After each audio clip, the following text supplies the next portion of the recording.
I am really, really, really going to hopefully, Chris, this was a wake-up call. Sure, I hope so too. And hopefully he realizes, like, you know what, man, I am a professional now. Mhm. And there is a certain way I'm going to have to conduct my business, outside of work.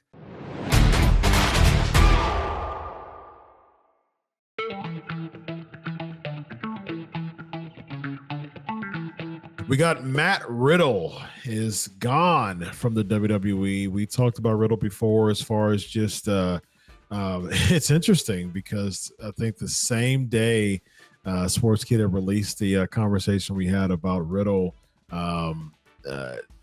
potentially not being in good graces with WWE because of the airport incident and how that's a bad look with the TKO, initiative. That same day, right before I think he got let go, and it's crazy because both of us were having a conversation about this isn't a good look for one. Two, it's not a good old boys company anymore. So, like I said before, it's not a matter of just I'm going to do something. Vince is going to slap me on the wrist, and we'll figure it out later. No, it doesn't have that type of less impact anymore. Your job's on the line, just like another corporate, just like any corporation. So, Your thoughts on Riddle getting let go from the WWE? Bro, he had heat. He had heat with Dana Wright. There were talks about that too, as far as his UFC thing. So that didn't help either. Yeah. So. Well, bro, there are some rumors that some UFC type companies have reached out to him. I'm hoping, bro, like, listen, man, Riddle's got a checkered past. Yeah. I mean, he really does, bro. It goes back, and I don't even want to get into it. I will say this, bro, very talented dude, of personality out the yin yang, athletic, like forget about it. So, bro, I am really, really, really going to hopefully, Chris, this was a wake up call. Sure, I hope so too. And hopefully he realizes, like, you know what, man, I am a professional now. And there is a certain way I'm going to have to conduct my business, outside of work. Yeah. And I really, really hope that's the case because, bro, like you get, again, bro, when I say, I'll watch Roman Reigns and I'll watch Bray Wyatt, Riddle was on the fringe for me because he was really special, bro. They did not know how to book him. They did a terrible job, but he had personality. He was a great athlete, and he had the it factor. But again, he was just a little bit immature for his own good.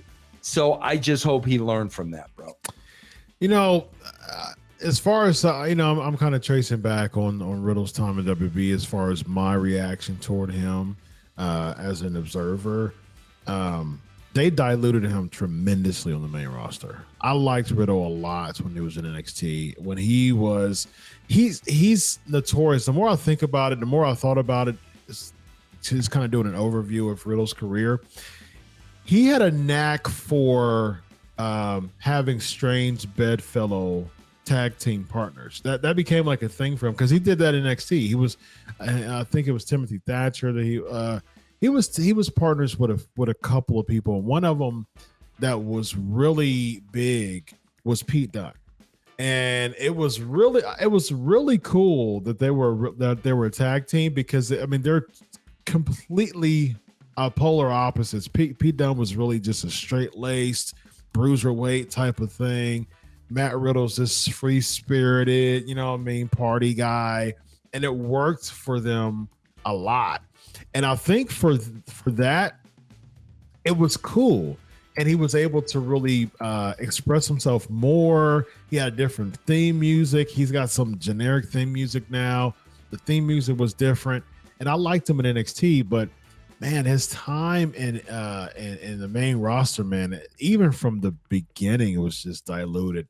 And I think they were expecting his NXT stock to translate over to the main roster. But if you're not really booking him properly and making him feel like his top star, it's not going to translate. Bro, what Riddle reminded one guy. I don't know if it Pritchard, Hayes, Heyman, pick your poison. He reminded one guy of Spicoli from Fast Times of Ridgemont High. One guy and one person said that's what we're going with, and that's what you got. Interesting. Yeah, I can see that. Do you think that?